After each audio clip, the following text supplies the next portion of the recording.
Once again, it is time for Dracula, featuring me, Mr. Kramer. Chapter 3. Come here, Jory. Time for Chapter 3. Background. How's everybody doing? I hope well. Well, it's time for Chapter 3 in our Dracula story. So, if you remember last time, Jonathan was in Dracula's castle and he was very worried, and he saw the coffin, Dracula's coffins, and of course Dracula was in one, and he felt that he was not safe and he was in danger of not living much longer.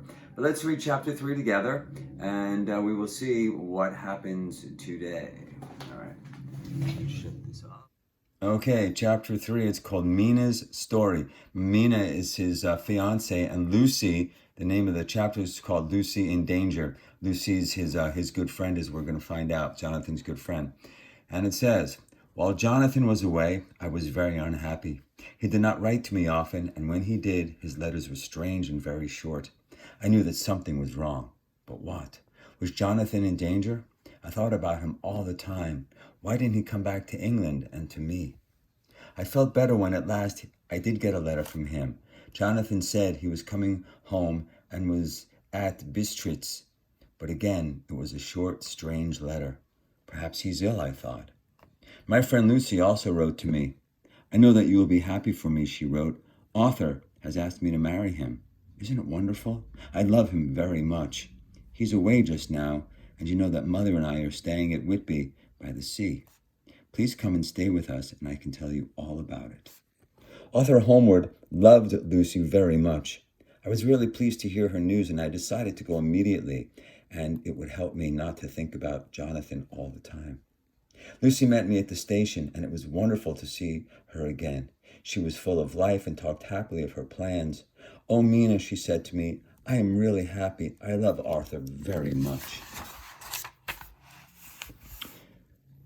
But sometimes it was hard for me because when Lucy talked of Arthur, I thought of Jonathan again.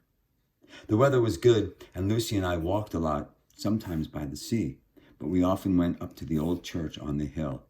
At night, Lucy and I slept in one room, but sometimes she walked in her sleep.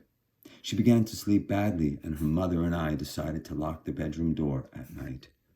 Then one day, the weather changed. The sky was black and heavy, and that night there was a terrible storm. Lucy was very excited by it, and she sat by the window all night and watched the sea. The next morning, there was a ship on the beach. It's a Russian ship from Varna on the Black Sea, Lucy's servants told us. There are coffins on it, and they're full of earth, and a big black dog jumped off the ship and ran up the hill. And is everyone on the ship alive? Lucy asked. That's the strange thing about it, the servant replied. There was no one on the ship, either dead or alive. Everybody in the town was very excited by the strange ship, but there were no answers to the mystery, and nobody saw the big black dog again.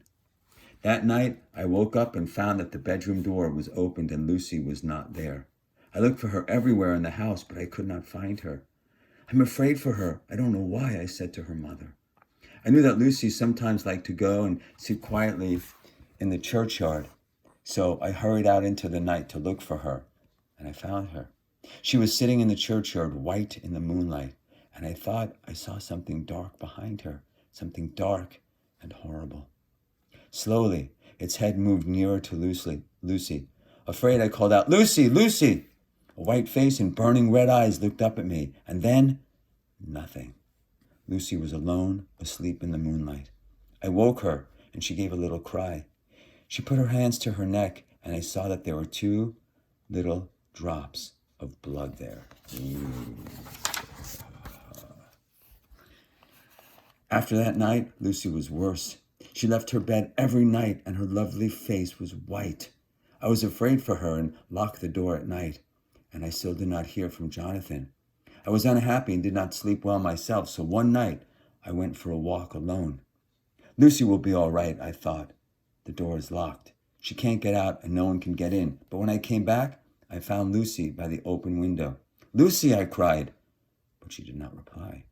She was asleep, and near her, just outside the open window, there was something black, like a big bird.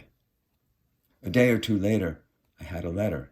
Jonathan was ill and in a hospital in Budapest. Of course, I must go to him immediately, I said to Lucy. I did not want to leave her, but Jonathan was everything to me. He needs me, I said. And when at last I arrived in Budapest and held Jonathan in my arms, I felt happy. Jonathan was very ill, but he was getting better every day.